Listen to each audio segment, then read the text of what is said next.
رسیده کنون ایام خوشی، چهره ها بشاش پیام خوشی،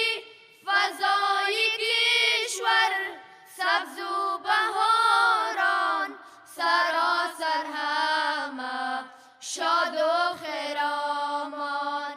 سراسر همه شاد و خرامان. نوی موسم دی، نوی بهار دی، شپو کڑی کڑی ورد سهار دی، شکر رازی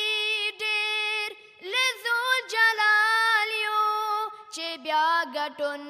کئی د استقلالیو، چې بیا ګټون کئی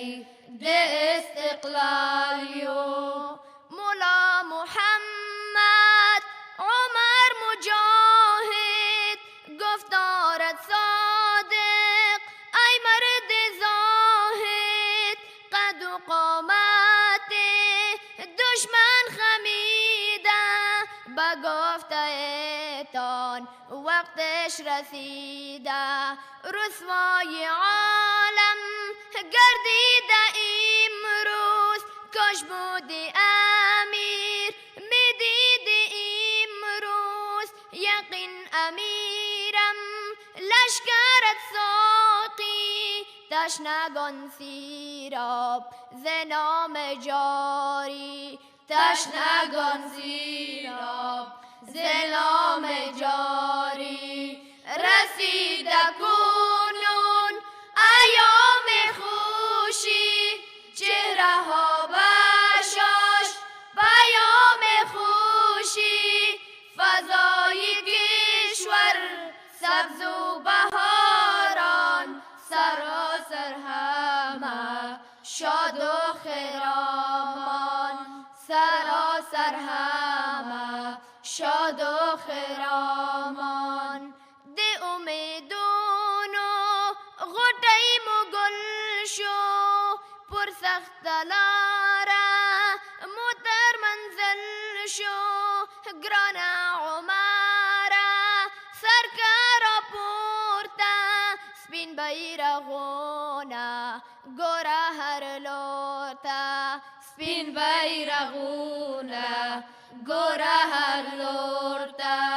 تو تا شد جسمی اختر منصوری، به این ارمان دایم تو بودی، کجای امروز شهید امیرم، شکست بال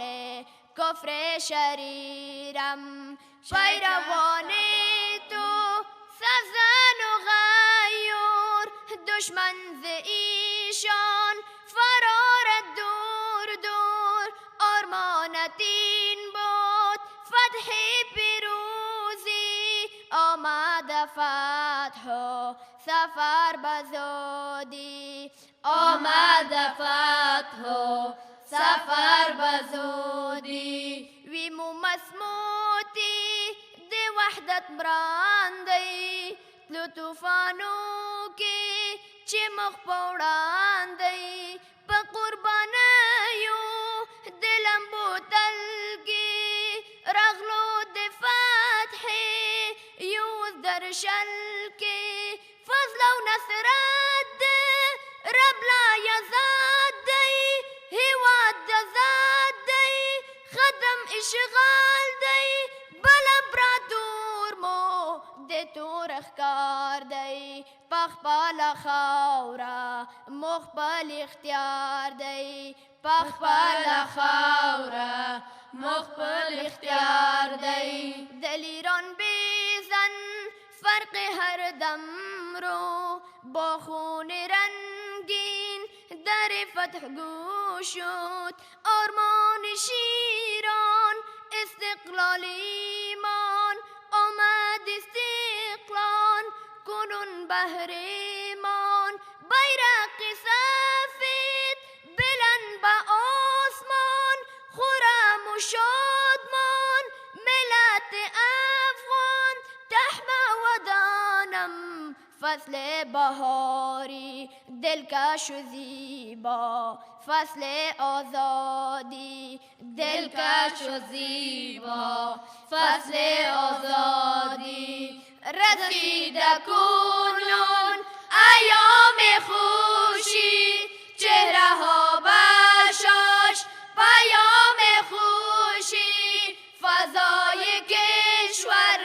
سبز و بهاران، سراسر همه شاد و خرامان، سراسر همه شاد و خرامان.